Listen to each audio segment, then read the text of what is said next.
Welcome to Networking RX, a podcast devoted to helping business professionals like you enhance your networking skills in order to become more proficient giving and receiving quality business referrals and improving the overall quality of your life and the lives of those around you.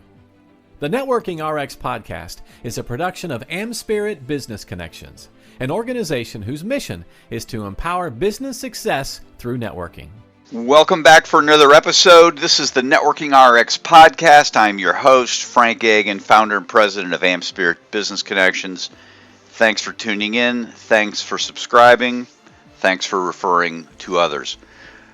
Back in early March, I was on a radio show, internet radio show, Voice of America, with Brian Reinbold. And I've also interviewed Brian on this program and released that episode a few weeks ago. But at any rate, during that conversation, he and I were having a conversation. What often comes up when I talk with people about networking and what they can be giving in networking, I keep running into this phrase, or I keep sharing this phrase. I call it one of my many sayings, and I've got lots of sayings, and it's one of the many ones that I have. And it's simply, everyone you know could benefit by someone else you know. Stop and think about it. You have a network of people. Not everybody in that network knows everybody else in that network. You have people you know from college. You have people you know from work. You have people you know from high school. It's a wonderful thing about social media. It's kind of bridging that gap for us. We don't lose touch as easily with people.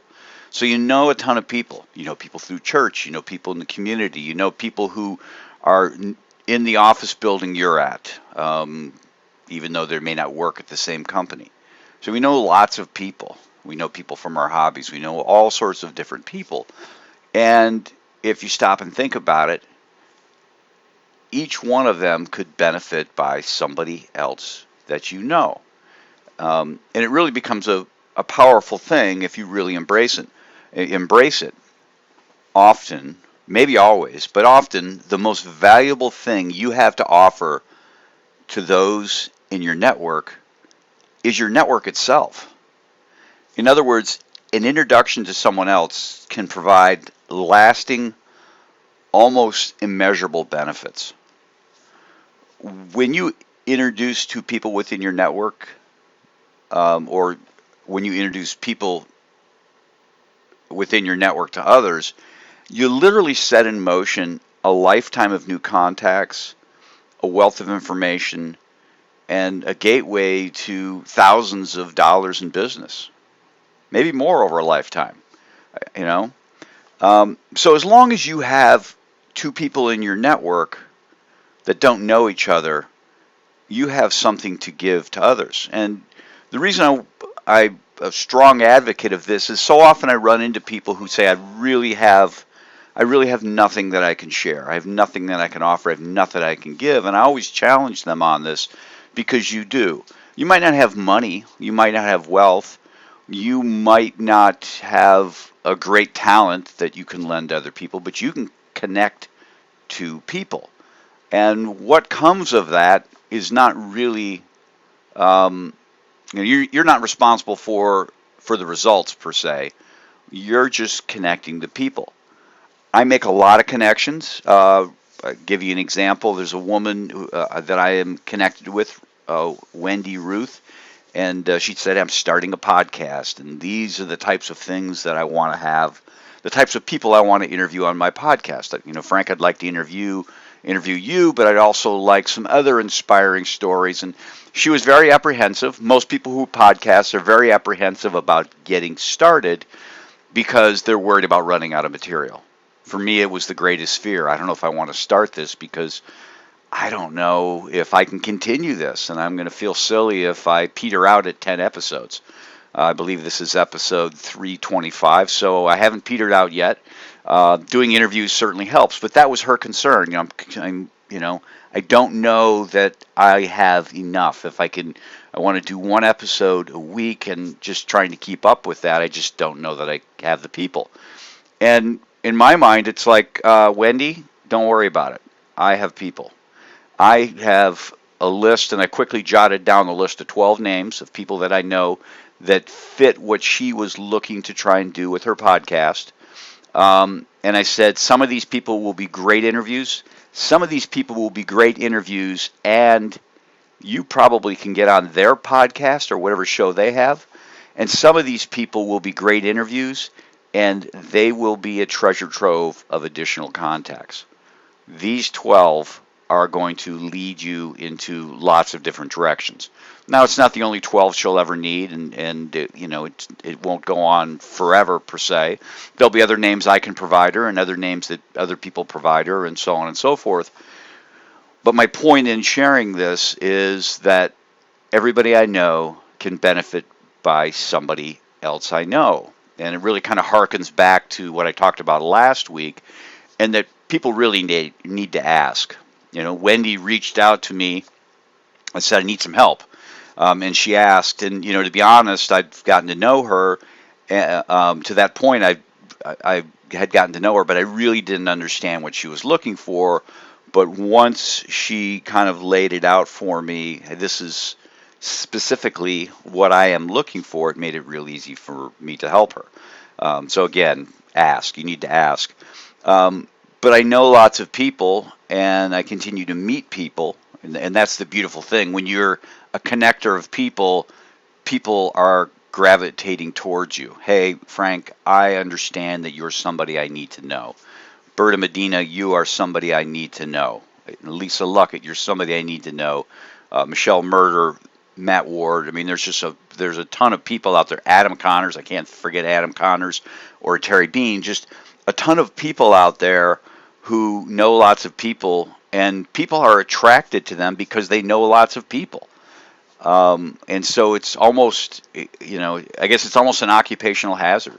People are just reaching out and looking for introductions. And I'm seldom put out by that. Sometimes I'm really busy and I'm really stressed, and it makes it hard for me to kind of keep up with, okay, I've got these 12 people I need to introduce Wendy to, because I've got to formulate an email, not only introducing Wendy to them, but introducing them to Wendy.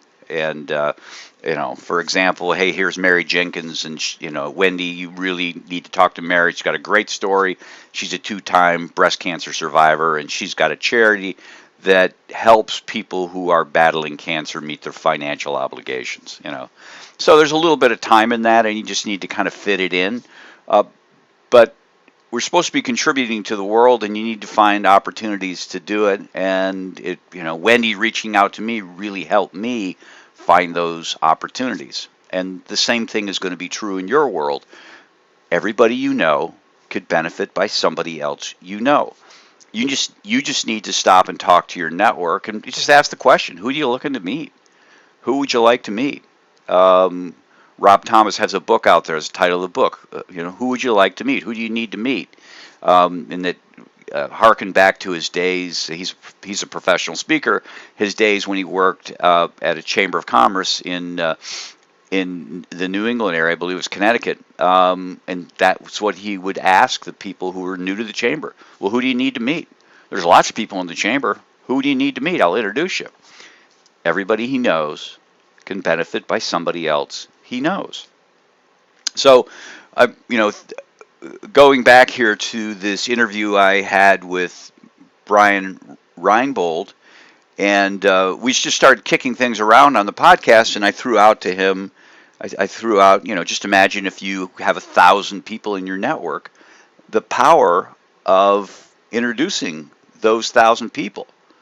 Each one of those people in that network could potentially benefit from knowing any of the other people in the network. So he's kind of pondering, okay, how many introductions were there? How many potential connections are there with this 1,000 people? And we were kind of kicking it around. He has breaks in his program. It's a radio show, and there's breaks, and there's advertising, and so on and so forth. So we're kind of talking about it as, is it 1,000 factorial? In other words, it is 1,000 times 999 times 998 times 997. You get it. And I don't believe it's that. and this is a little bit of theory, to be perfectly honest, but if you have 1,000 people in your network, you have the ability to make 499,500 connections. 499,500 connections. 500 connections shy of 500,000 introductions that you could make. Stop and think about it. 1,000 people, you take that first person and you can introduce them to 999 other people. You take the second person and you can introduce them to 998 people because they've already met the first. The third person, 997. And so you start adding all those up. The last person, all they need to, they just need to be introduced to one more person, or I guess the second to last person. The last person would have met everybody. And so that's, now did I add all those up? I did not. There's a formula for this. I figured out there's a formula for it. You basically take 1,000, the number 1,000, and you're going to multiply it by 1,000 minus 1. So it's going to be 1,000 times 999. And that gets you to, I don't know. I guess I have to kind of do the math on this. Let me break out a calculator. So you have 1,000 times 999. That gets you 999,000.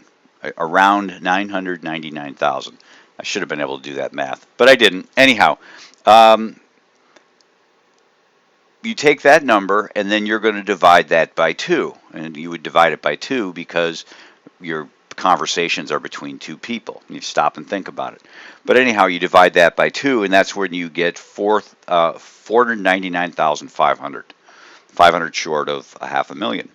I get it. This is theory. To what extent you could certainly introduce those 1,000 people to one another and achieve that number, 499,500. You could certainly do it. Does it make sense to introduce all those people? Not necessarily. Some of them may be a stretch. Again, going back to my friend Wendy Ruth, I have a lot of people in my network that really aren't going to be great people for her podcast. And so I don't know that the introduction makes sense. Every contact has opportunity, and so I guess in that spirit, sure, just introduce people and see where it goes. But to a degree, you want to be somewhat strategic about these introductions. I want to be somewhat strategic about it. I know people have limited time, and so you want to be careful about that. So you're not going to, in that 1,000 people, introduce all 1,000 to the other people in there. But let's say it's a tenth of that. Let's say it's a tenth. I'll break out my handy dandy calculator here. So instead of 1,000, it's 100 people. 100 minus 100 times 100 minus 1. It gets you to 9,900. You divide that by 2. Even with 100 people, you have 4,950 introductions that you can make. Just with 100 people. Just with 100 people. And that's a staggering number of introductions. And imagine if there's just a little bit of value in every one of those introductions. You're really creating a lot of value. But let's even take it down a step further, to 10% of that. You're going to end up with 45 introductions. So if you have just 10 people and you need to introduce those 10 people to each other individually, one-on-one, make one-on-one introductions, you have 45 introductions to make. You have a lot to give. That's the point. You have a lot to give. You have a lot to offer the world. You just need to look at your network. You need to look at your network. You need to commit that, hey, I'm going to do things.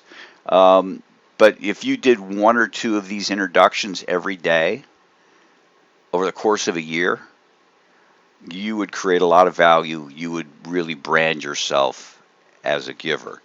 So stop and think about that. There's a lot of opportunity you have out there. Every contact you have could benefit by meeting someone else you know. Everyone you know could benefit by meeting someone else you know. So to wrap it up, I'll tie it into my franchising program. But if you do know an entrepreneur, business owner, or professional that seems to enjoy networking, appears well connected, and maybe they're involved with the chamber or a professional networking organization like LaTip or BNI, that would be a great person for me to know. As you know, being networked is vital to success. And what our program does through AmSpirit Business Connections is it helps them get better connected, and it also helps them earn a rate of return, earn an income, revenue, build a revenue stream by helping people become more successful. So if you know such a person, please introduce me to them. Use the email in the show notes. The best way to do it is email them and email me at the same time, more or less just saying, hey, you two should meet. I would really appreciate that. Thanks for joining us on the Networking RX podcast. Please put what you've learned into action today and let us know if you have questions, comments, or ideas for future topics. You can email them to us at podcast@amspirit.com. That's AmSpirit.com. Finally, so you never miss an episode, be sure to subscribe to the Networking RX podcast through iTunes, Overcast, or however you receive your podcasts. Now get out and network with someone. The Networking RX podcast is the copyright production of AmSpirit Business Connection. All rights reserved.